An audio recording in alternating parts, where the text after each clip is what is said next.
ಯಾರೋ 4 ಜನ ಸೋಷಿಯಲ್ ಮೀಡಿಯಾದಲ್ಲಿ ಕೆಟ್ಟದಾಗಿ ಕಮೆಂಟ್ ಅನ್ನು ಹಾಕಿದ್ದಾರೆ ಅನ್ನೋ ಕಾರಣಕ್ಕಾಗಿ ಎಲ್ಲ ದರ್ಶನ್ ಫ್ಯಾನ್ಸ್ ಮತ್ತು ನಟ ದರ್ಶನ್ ಅವರನ್ನ ಟಾರ್ಗೆಟ್ ಮಾಡ್ತಿರುವ ನಮ್ಮ ಮಾಧ್ಯಮಗಳು ಮತ್ತು ಕೆಲ ನಟ ನಟಿಯರು ನಟ ದರ್ಶನ್ ವಿರುದ್ಧ ಕನ್ನಡ ಫಿಲಂ ಚೇಂಬರ್ ನಲ್ಲಿ ಆಕ್ಷನ್ ತಗೊಳ್ಳೋದಕ್ಕೆ ಮುಂದಾಗಿದ್ದು, ಮೇಲ್ನೋಟಕ್ಕೆ ನಟ ದರ್ಶನ್ ಅವರ ಮೇಲೆ ಎಲ್ಲರೂ ಕೂಡ ಒಟ್ಟಿಗೆ ಸೇರಿ ಸಮರ ಸಾರಿರುವಂತೆ ಕಾಣುತ್ತಿದೆ.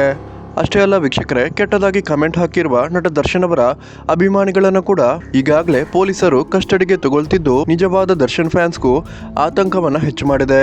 ಆದ್ರೆ ವೀಕ್ಷಕರೇ, ನಟ ಡಿ ಬಾಸ್ ದರ್ಶನ್ ಅವರ ಪತ್ನಿ ವಿಜಯಲಕ್ಷ್ಮಿ ದರ್ಶನ್ ಅವರು ಇದೆಲ್ಲದಕ್ಕೂ ಕೂಡ ಸದ್ಯದಲ್ಲೇ ಫುಲ್ ಸ್ಟಾಪ್ ಹಾಕಲಿದ್ದು, ಈಗಾಗಲೇ ಕಾಮಾಖ್ಯ ದೇವಸ್ಥಾನದಿಂದ ವಾಪಸ್ ಆಗಲಿರುವ ವಿಜಯಲಕ್ಷ್ಮಿ ದರ್ಶನ್ ಮತ್ತು ದರ್ಶನ್ ಮಾನನಷ್ಟ ಮೊಕದ್ದಮೆಯನ್ನ ಆ ಇಬ್ಬರು ನಟ ಮತ್ತು ನಟಿಯರ ಮೇಲೆ ಹಾಕಲಿದ್ದಾರೆ ಅಂತ ಹೇಳಲಾಗ್ತಿದೆ.